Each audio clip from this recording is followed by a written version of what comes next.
श्रीराम समर्थ।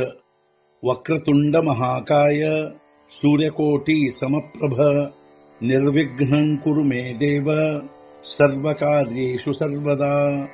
गुरुर्ब्रह्मा गुरुर्विष्णुः गुरुर्देवो महेश्वरः गुरुः साक्षात् परब्रह्म तस्मै श्री गुरवे नमः।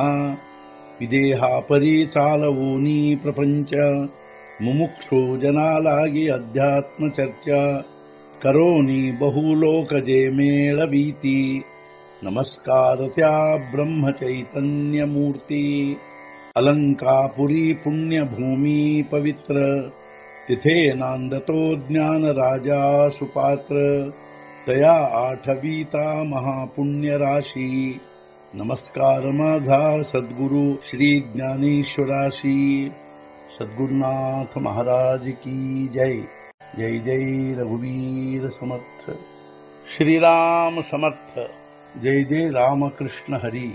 ಶ್ರೀ ಜ್ಞಾನೇಶ್ವರಿ ಅಧ್ಯಾಯ 2 ಸಾಂಖ್ಯಯೋಗ ಸಂಪುಟ 75 ಯಸ್ಸರ್ವತ್ರಾನಭಿಸ್ನೇಹಸ್ತತ್ತತ್ಪ್ರಾಪ್ಯ ಶುಭಾಶುಭಂ ಯಸ್ಸರ್ವತ್ರಾನಭಿಸ್ನೇಹಸ್ತತ್ತತ್ಪ್ರಾಪ್ಯ ಶುಭಾಶುಭಂ ನಾಭಿನಂದತಿ ನ ದ್ವೇಷ್ಟಿ ತಸ್ಯ ಪ್ರಜ್ಞಾ ಪ್ರತಿಷ್ಠಿತಾ।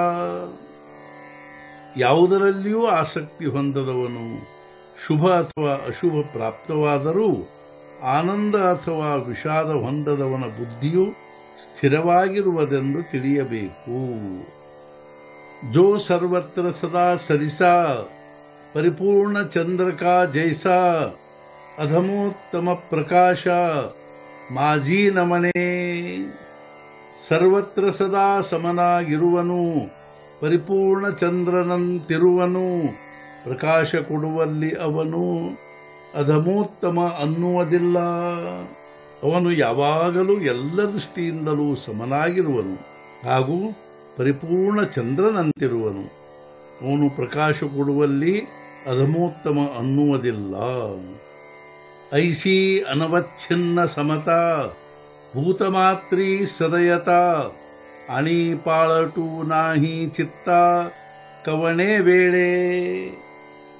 ಇಂಥ ಅನವಚ್ಛಿನ್ನ ಸಮತಾ ಭೂತಮಾತ್ರದಲ್ಲಿ ಸದಯತ ಹಾಗೂ ಬದಲಾಗುವುದಿಲ್ಲ ಚಿತ್ತ ಸರ್ವಥಾ ಯಾವುದೇ ಕಾಲದಲ್ಲಿ। ಈ ರೀತಿಯಾಗಿ ಅವನಲ್ಲಿ ಅನವಚ್ಛಿನ್ನ ಸಮತಾಭಾವವಿರುವುದು, ಭೂತಮಾತ್ರಗಳಲ್ಲಿ ಸದಯತಾ ಹೊಂದಿರುವನು। ಇಷ್ಟೇ ಅಲ್ಲದೆ ಯಾವುದೇ ಕಾಲದಲ್ಲಿ ಅವನ ಚಿತ್ತವು ಸರ್ವಥಾ ಬದಲಾಗುವುದಿಲ್ಲ।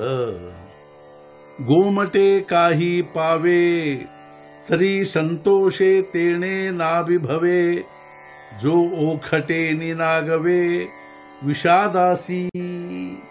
ಹೊಂದಿದ್ದರೆ ಏನಾದರೂ ಉತ್ತಮವಾದದ್ದನ್ನು ಅದರಿಂದ ಹೊಂದುವುದಿಲ್ಲ ಸಂತೋಷವನ್ನು, ಅಥವಾ ಪಡೆದರೆ ಕೆಟ್ಟದ್ದನ್ನು ವಿಷಾದ ಹೊಂದುವುದಿಲ್ಲ। ಏನಾದರೂ ಉತ್ತಮವಾದದ್ದನ್ನು ಹೊಂದಿದ್ದರೆ ಅದರಿಂದ ಅವನು ಸಂತೋಷ ಹೊಂದುವುದಿಲ್ಲ, ಅಥವಾ ಕೆಟ್ಟದ್ದನ್ನೇ ಪಡೆದರೆ ವಿಷಾದ ಹೊಂದುವುದಿಲ್ಲ। ಐಸಾ ಹರಿಖ ಶೋಕರಹಿತು ಜೋ ಆತ್ಮಬೋಧ ಭರಿತು ತೋ ಜಾನಪ ಪ್ರಜ್ಞಾಯುಕ್ತು ಧನುರ್ಧರ। ಈ ರೀತಿ ಹರ್ಷ ಶೋಕರಹಿತನು ಆತ್ಮಬೋಧ ಪೂರ್ಣನು ಅವನೇ ಆಗಿರುವನು ಪ್ರಜ್ಞಾಯುಕ್ತನು ಧನುರ್ಧರ। ಈ ರೀತಿ ಅವನು ಹರ್ಷಶೋಕರಹಿತನಾಗಿ ಆತ್ಮಬೋಧ ಪೂರ್ಣನಾಗಿರುವನು। ಹೇ ಧನುರ್ಧರ, ಅವನೇ ನಿಜವಾಗಿ ಪ್ರಜ್ಞಾಯುಕ್ತನಾಗಿರುವನು। ಸದ್ಗುರುನಾಥ ಮಹಾರಾಜ್ ಕಿ ಜೈ। ಜೈ ಜೈ ರಘುವೀರ ಸಮರ್ಥ। ಶ್ರೀ पंढरीनाथ महाराज की जय। जय जय रघुवीर समर्थ।